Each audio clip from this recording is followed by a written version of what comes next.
Assalamualaikum warahmatullahi wabarakatuh. Oke, selamat siang teman-teman. Oke, kali ini saya akan melanjutkan video yang sebelumnya part 1 ya, yaitu video tentang apa itu analog input. Nah, kali ini saya akan melanjutkan analog output. Oke teman-teman, langsung aja kita pelajari analog output.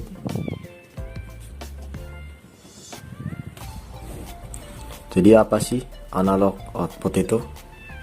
Jadi analog output itu yaitu suatu perintah dari, misalkan kalau di pabrik-pabrik itu suatu perintah dari PLC. Ini misalkan ini PLC, dia ngirim perintah ke alat, contohnya seperti control valve. Dia ngirim 4 sampai 20 mA. Jadi kalau PLC itu dia ngirim sinyal untuk kontrol valve membuka 0 sampai 100%.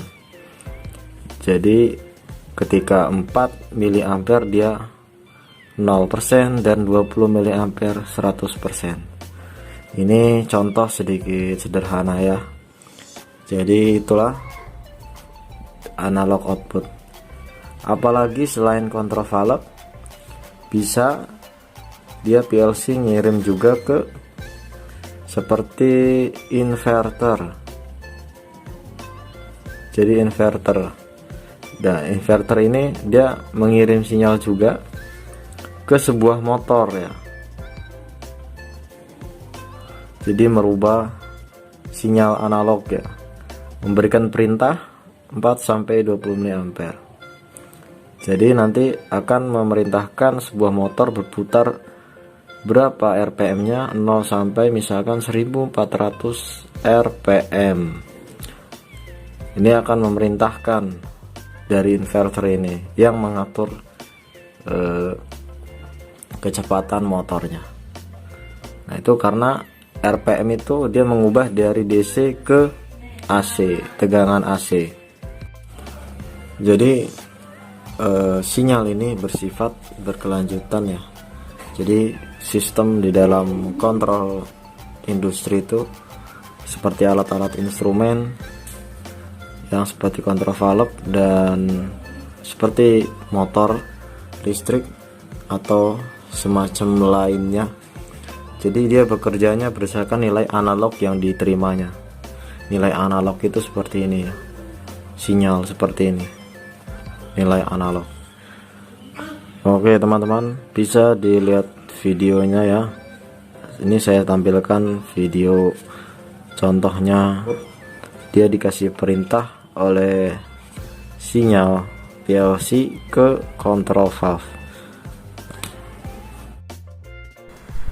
Oke teman-teman, inilah kontrol valve. Di situ bisa dilihat contohnya ya. Dia alirannya terbuka.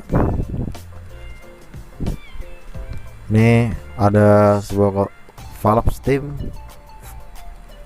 Jadi dia buka tutupnya, dia naik turun.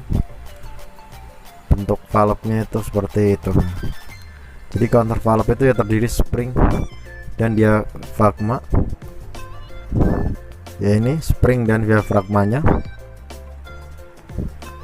itu semua komponen-komponennya ya, bisa dilihat. Dan ini adalah pressure gauge-nya, yaitu PSI ya. Dan ini air pressure inlet untuk memasukkan tekanan udara yang di dalam diafragma yang akan mendorongkan spring dan valve spin yang di bawah dan akan menggerakkan valve naik turun.